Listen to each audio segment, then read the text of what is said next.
Αγαπητοί θεατές, χαίρετε. Μαζί μας σήμερα είναι ο κύριος Γιώργος Ματσέλος, καθηγητής στο Πανεπιστήμιο Θεσσαλονίκης, και θα προσεγγίσουμε το μεγάλο κεφάλαιο που λέγεται Τριαδικό Δόγμα, το δεύτερο μέρος. Καλώς ήρθες, κύριε Ματσέλο, στην εκπομπή μας. Καλώς σας βρήκα, κύριε Νικολάη. Ωραία, τώρα πού θα κινηθούμε στο θέμα αυτό? Ναι, θα ήθελα ιδιαίτερα να επισημάνω ότι παρά το γεγονός ότι οι πατέρες της Εκκλησίας υποστηρίζουν πως η ύπαρξη του Θεού ως τριαδικού είναι ένα υπερφιές μυστήριο, το οποίο είναι τελείως απρόσιτο στον ανθρώπινο νου, παρόλα αυτά δεν άφησαν, θα έλεγα, τους πιστούς χωρίς βοήθεια. Επικαλέστηκαν κάποια σχήματα, όπως λόγου χάριν, το αναφέραμε στην προηγούμενη εκπομπή μας, το σχήμα ήλιος, ακτίνες, φως, ή όπως αναφερθήκατε εσείς στο σχήμα του Αγίου Αθανασίου, πηγή του ποταμού, ποταμός και νερό. Τα τρία αυτά είναι ενωμένα μεταξύ τους, δεν μπορούμε να κατανοήσουμε και να υποστηρίξουμε ότι το ένα μπορεί να νοηθεί ανεξάρτητα από το άλλο. Ένα όμως πολύ σημαντικό σχήμα το οποίο χρησιμοποιούν οι πατέρες είναι το σχήμα νους, λόγος, πνεύμα. Και το σχήμα αυτό έχει ιδιαίτερη σημασία, γιατί ο άνθρωπος ως κατ' εικόνα Θεού δημιουργημένος ουσιαστικά απεικονίζει κατά τους πατέρες το μυστήριο της Αγίας Τριάδος. Ο νους λοιπόν είναι η πηγή η οποία γεννά τον λόγο, αλλά ο λόγος δεν είναι λόγος χωρίς να έχει κάποιο πνεύμα. Δεν υπάρχει λόγος χωρίς πνεύμα. Ο λόγος μας δεν είναι άναρθρες κραυγές και ακατανόητα πράγματα, έχει πνεύμα. Με την έννοια αυτή λοιπόν δεν μπορούμε να κατανοήσουμε ούτε τον νου χωρίς λόγο, ούτε τον λόγο χωρίς πνεύμα. Και τα τρία είναι άρρηκτα δεμένα μεταξύ τους και μάλιστα τα δύο προέρχονται εκ του νου, ο λόγος και το πνεύμα. Είναι ένα πάρα πολύ σημαντικό παράδειγμα, σχήμα, το οποίο μας βοηθάει να κατανοήσουμε και την ενότητα, αλλά και την υπαρκτική ιδιαιτερότητα των προσώπων της Αγίας Τριάδος. Βεβαίως είναι αλήθεια ότι στην Δύση χρησιμοποιείται και αυτό το σχήμα, αλλά ο Ιερός Αυγουστίνος χρησιμοποίησε, για να τονίσει αυτή την ενότητα και την ιδιαιτερότητα των προσώπων της Αγίας Τριάδος, χρησιμοποίησε κάποιες ψυχολογικές τριάδες, όπως λέμε. Λόγου χάριν η τριάδα mens, notitia, amor. Ο νους, η γνώση και η αγάπη. Δεν μπορεί το ένα να νοηθεί ανεξάρτητα από το άλλο. Ή η τριάδα memoria, intelligentia, amor ή voluntas. Δηλαδή μνήμη, νόησης και αγάπη ή βούληση. Ναι. Τα τρία αυτά στοιχεία ως ιδιότητες της ψυχής είναι ενωμένα μεταξύ τους. Δεν μπορούμε το ένα να το κατανοήσουμε ανεξάρτητα από το άλλο, όμως πρόκειται για τρία διαφορετικά πράγματα. Με βάση αυτές τις ψυχολογικές τριάδες προσπάθησε ο Ιερός Αυγουστίνος να παραστήσει, εικονικά βέβαια, και την ενότητα αλλά και την ιδιαιτερότητα των προσώπων της Αγίας Τριάδος. Παρά το γεγονός ότι ο ίδιος, όπως αναφέρει, υποστηρίζει ότι το μυστήριο της Αγίας Τριάδος είναι ένα υπερφιές μυστήριο τελείως απρόσιτο στον ανθρώπινο νου. Είναι μάλιστα γνωστό το γεγονός ότι προβληματιζόταν, αναφέρει ο ίδιος, ότι προβληματιζόταν πώς είναι δυνατόν, ας πούμε, να υπάρχει ο Θεός ένας και τριαδικός. πώς είναι δυνατόν να γεννάται αηδίως εκ του Πατρός ο Υιός και να εκπορεύεται το Άγιο Πνεύμα κλπ. Και ξαφνικά, όπως αναφέρεται, ενώ έκανε μια βόλτα στην παραλία, ας πούμε, της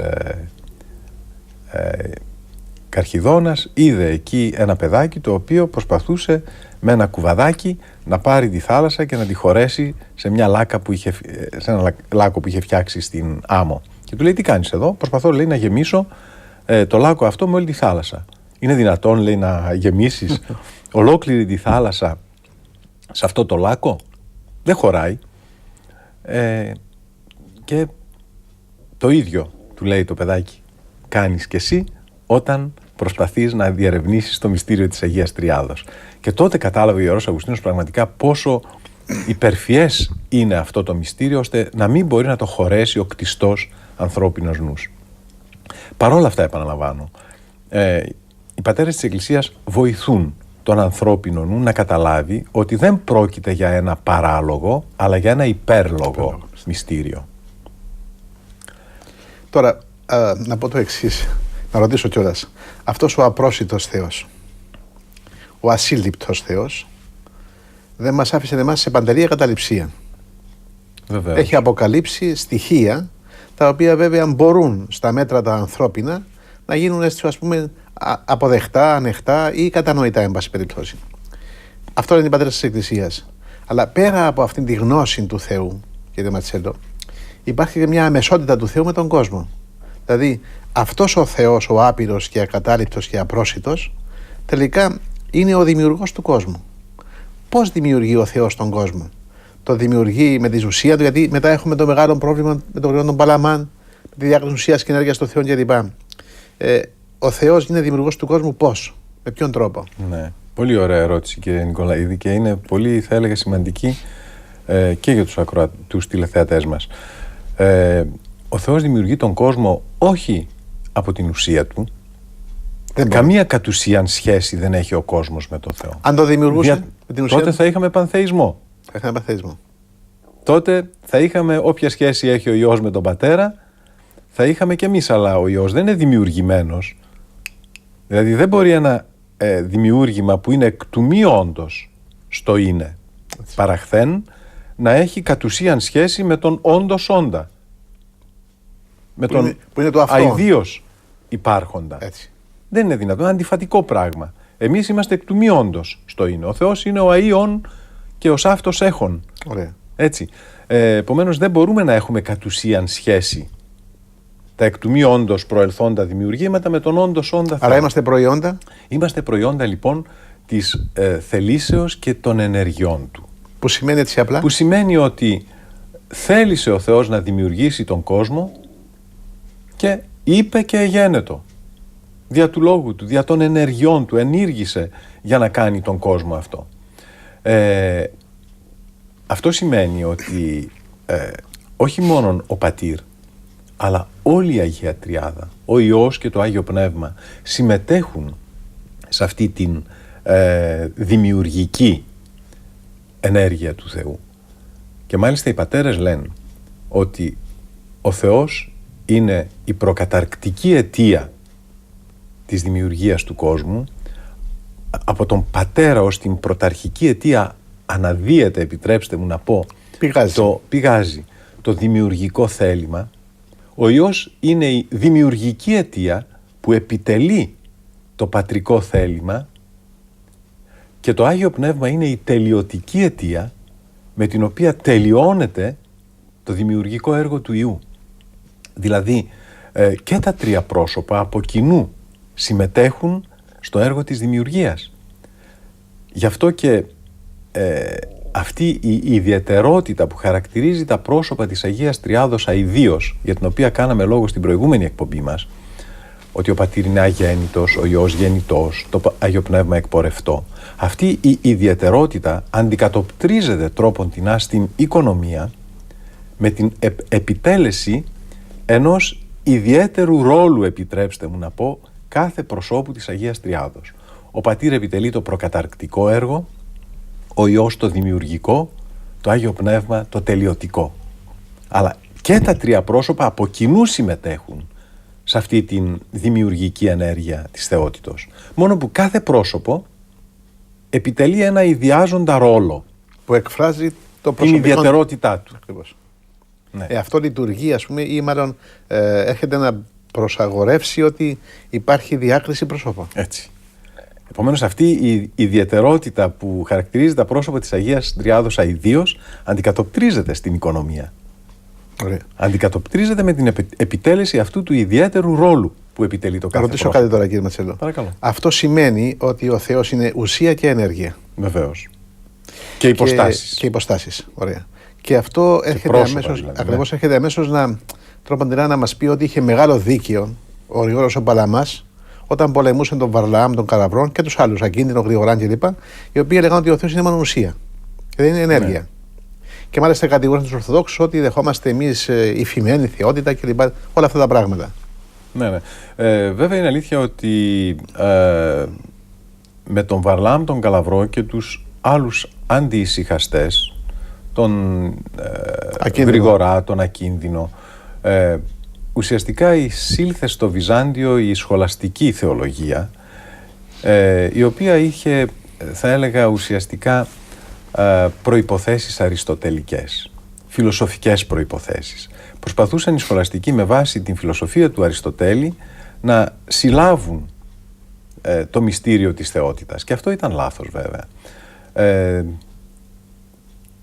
Και το λάθος συνίστατο στο εξής, ότι διέγραφαν μια ολόκληρη πατερική παράδοση, η οποία στηριζόταν στην εμπειρία της Θείας Αποκαλύψεως και στην βίωσή της μέσα στην διαχρονική, ας πούμε, πορεία της Εκκλησίας, και προσπαθούσαν να την ερμηνεύσουν με βάση την αριστοτελική φιλοσοφία. Έναντι αυτής της αντιλήψεως ουσιαστικά αντέδρασε ο Άγιος Γρηγόριος ο Παλαμάς. Με βάση την σχολαστική αυτή αντίληψη, ουσία και ενέργειες του Θεού είναι ένα πράγμα αχώριστα μεταξύ τους. Βεβαίως, ένα πράγμα, λέει, είναι ο Παλαμάς, αλλά όμως διακρίνονται. Δεν μπορούμε την ουσία του Θεού να τη φανταστούμε ανενέργητη, ούτε τις ενέργειες του Θεού χωρίς να πηγάζουν από την ουσία του, ας πούμε. Το οντολογικό θεμέλιο των ενεργειών είναι η ουσία και η υπόσταση. Αλλά όμως γίνεται μια διάκριση μεταξύ ουσίας και ενεργειών. Και άλλο πράγμα είναι η διάκριση, άλλο είναι η διαίρεση και ο χωρισμός. Η διάκριση νοείται πάντοτε μέσα στα πλαίσια μιας ενότητας. Ενώ η διαίρεση και ο χωρισμός καταστρέφει την ενότητα. Γι' αυτό το λόγο ο Άγιος Γρηγόριος ο Παλαμάς επιμένει ότι η διάκριση ουσίας και ενεργειών είναι κεφαλαιόδους σημασία στην Ορθόδοξη παράδοση και μάλιστα δεν είναι κάτι που το ανεκάλυψε ο ίδιος. Όχι. Συνεχίζει την προγενέστερη πατερική παράδοση. Απλώς, θα έλεγα, η συμβολή του Αγίου Γρηγορίου του Παλαμά, μια που θέσατε το θέμα, είναι ότι συνδέει την διάκριση αυτή ουσίας και ενεργειών του Θεού, που ήταν διάχυτη στην Ορθόδοξη παράδοση, με τη διδασκαλία του περιθεώσεως. Αλλά αυτό είναι άλλο θέμα. Άλλο θέμα, ναι. Δηλαδή, εάν δεχθούμε ότι ο Θεός δεν έχει ενέργεια, τότε ο κόσμος πώς δημιουργείται? Βέβαια. Δεν μπορεί να δημιουργήσει. Θα πάμε στη βλασφημία ότι είναι προϊόν της ουσίας του Θεού. Βέβαια. Ή το ότι ο κόσμος είναι αυτοδημιούργητος. Πάμε σε άλλο άγρο. Τώρα, έχουμε πολλές ενέργειες ή μία ενέργεια του Θεού? Κοιτάξτε, πολλές φορές οι πατέρες της Εκκλησίας κάνουν λόγο για μία ενέργεια, αλλά αυτή η ενέργεια του Θεού μερίζεται, έτσι, μερίζεται αμερίστως. Ναι. Και όταν κάνουν λόγο για ενέργειες του Θεού, εννοούν την αγάπη, τη σοφία, την δικαιοσύνη, την πρόνοια, όλα αυτά τα οποία εκδηλώνονται στην κτήση και την ιστορία. Τώρα, να πω κάτι. Και μας καθιστούν βέβαια γνωστό τον Θεό, γιατί ο ρόλος των θείων ενεργειών βεβαίως είναι είτε να δημιουργήσει τον κόσμο είτε να σώσει τον κόσμο, όμως μέσω αυτών των ενεργειών εμείς γνωρίζουμε τον Θεό. Εμείς έχουμε σχέση με την ουσία, με την ενέργεια του Θεού. Με τις ενέργειες του Θεού. Δεν μπορούμε να έχουμε σχέση με την ουσία του Θεού, γιατί η ουσία του Θεού είναι αμέθεκτη. Τότε θα γινόμασταν και εμείς θεοί. Ή ο Θεός άνθρωπος. Έτσι. Όχι, δεν γίνεται αυτό. Αυτό τότε θα ήταν ένας πανθεϊσμός. Ο χριστιανισμός θα ήταν ένα πανθεϊστικό σύστημα. Υπάρχουν ενέργειες οι οποίες δημιουργούν τα άβια όντα, τα έμβια όντα, τα λογικά όντα κλπ. Βεβαίως υπάρχουν ενέργειες του Θεού. Λέει Μέγας Βασίλειος και κατόπιν Άγιος Μάξιμος Ομολογητής, ότι ο πατήρ ως το προκαταρκτικό αίτιο της δημιουργίας συμβάλλει στην μετάβαση της δημιουργίας από το μείον στο είναι. Ο Υιός είναι αυτός ο οποίος ουσιαστικά κάνει το είναι πραγματικότητα. Δηλαδή το σχέδιο είναι του πατρός, για να το πω έτσι απλά, το σχέδιο είναι του πατρός και το έργο για την υλοποίηση αυτού του σχεδίου είναι του Υιού. Αυτό εννοούν οι Καπαδόκες πατέρες όταν λένε ότι ο Υιός είναι η δημιουργική αιτία της δημιουργίας, ενώ ο πατήρ η προκαταρκτική αιτία. Όμως, το δημιουργικό έργο του Υιού δεν είναι μόνο για την μετάβαση των όντων από το μειόν στο είναι.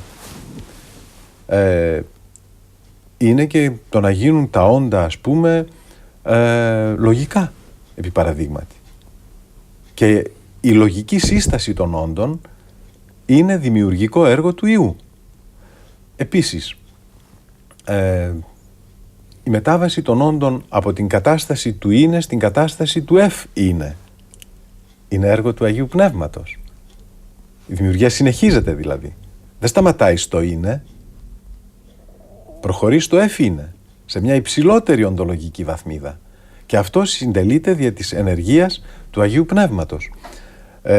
Μόνο που αυτή η ενέργεια του Αγίου Πνεύματος χρειάζεται, θα έλεγα, και την δική μας βούληση και συνεργία για να περάσει η δημιουργία από την φάση του είναι στη φάση του είναι.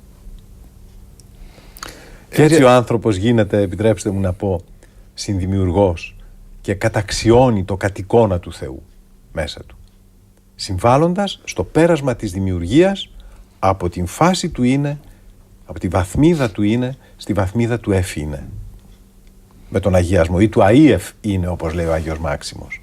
Όταν πλέον περάσει ο άνθρωπος από μια φυσική βαθμίδα, ας πούμε, του είναι στη βαθμίδα του αγιασμού, τότε πλέον προωθεί ουσιαστικά την δημιουργία σε μια υψηλότερη βαθμίδα υπάρξεως.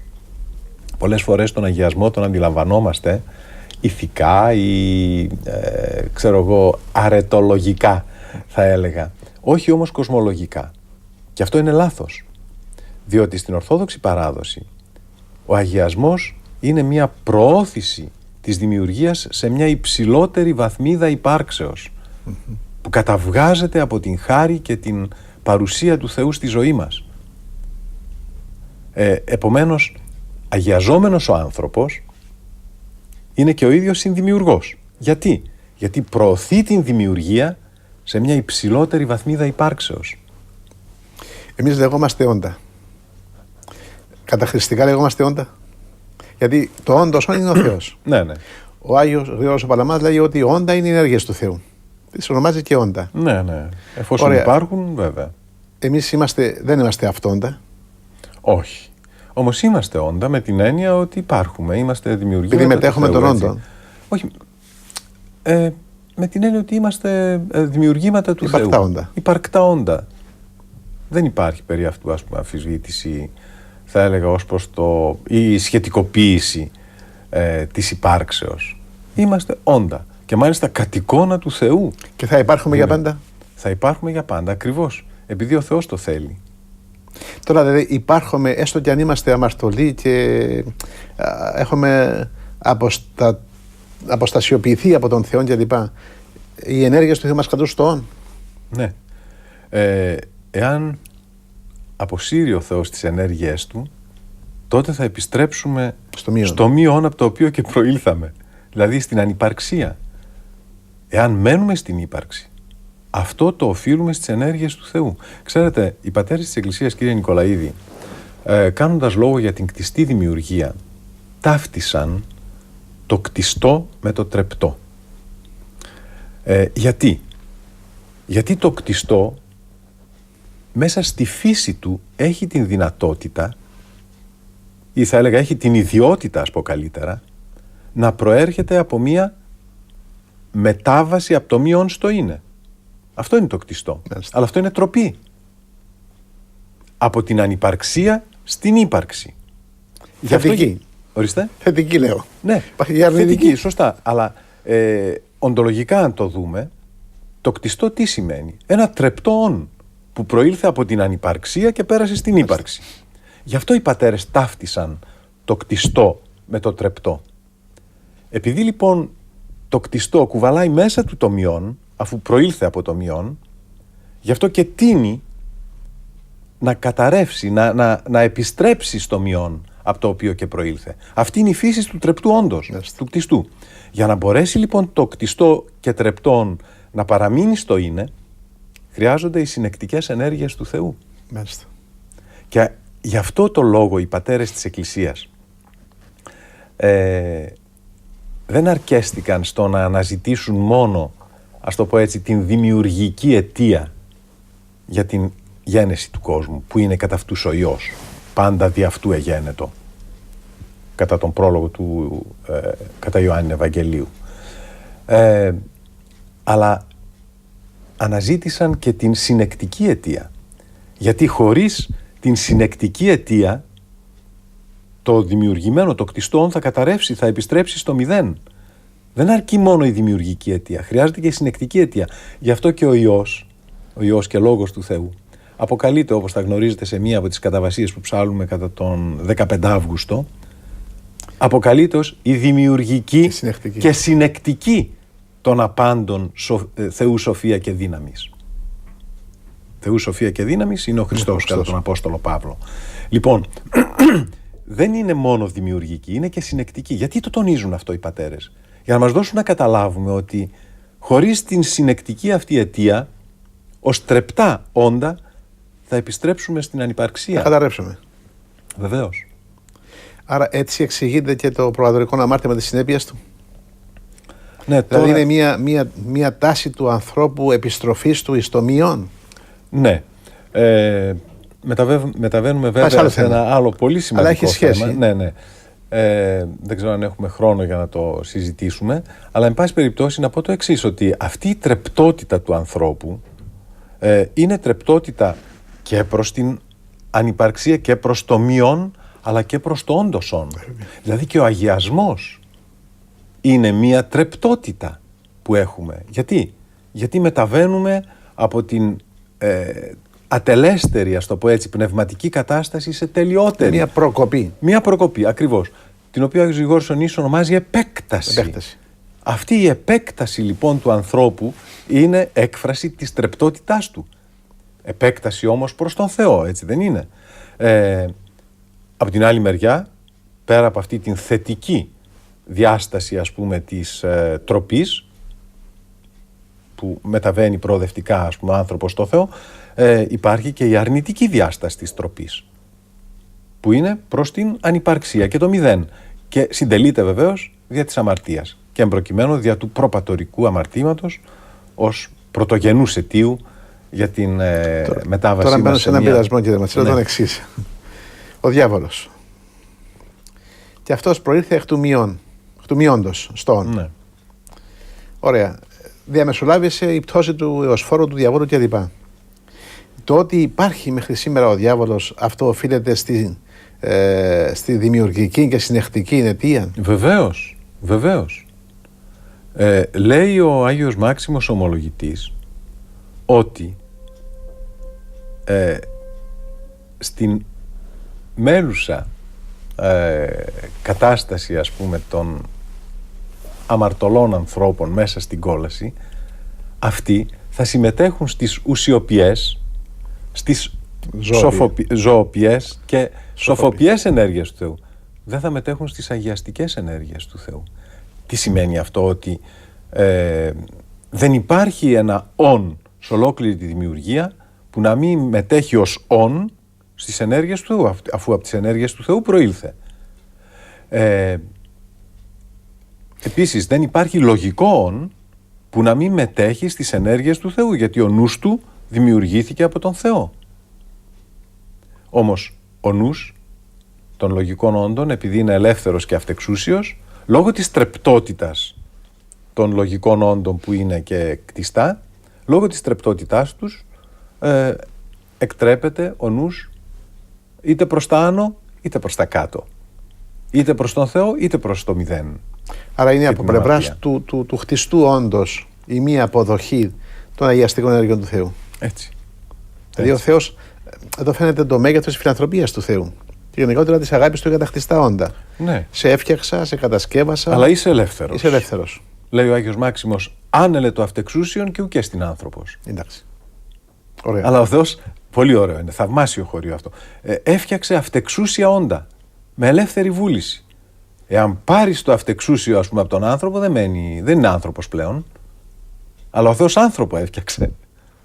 Και το ότι ο Θεός δεν εξαφανίζει το διάβολο, να πάει στο μείον, αυτό οφείλεται στην αγάπη του Θεού για τα όντα του. Ναι, βεβαίως. Δεν ξέρουμε βέβαια το σχέδιο του Θεού, αλλά εκείνο που ξέρουμε και είμαστε βέβαιοι για όλα είναι η αγάπη του Θεού. Η οποία όμως ο κ. Μαρτσέλο δεν μπορεί να παραβιάσει το ελεύθερο του ανθρώπου. Όχι, όχι. Κάνει όμως τα πάντα από μανικό έρωτα, όπως λένε οι πατέρες της Εκκλησίας, για τον άνθρωπο ο Θεός, προκειμένου να σώσει τον άνθρωπο. Τα πάντα που συμβαίνουν στη ζωή μας πρέπει να τα δούμε κάτω από το πρίσμα της αγάπης του Θεού. Και το διάβολο. Και τους πειρασμούς ακόμη που επιτρέπει ο Θεός για τη ζωή μας. Ασφαλώς. Και οι πειρασμοί έχουν σαν στόχο, βεβαίως η προσευχή μας είναι μη σαν έγκυση μάσης πειρασμών, αλλά όταν όμως επιτρέπει ο Θεός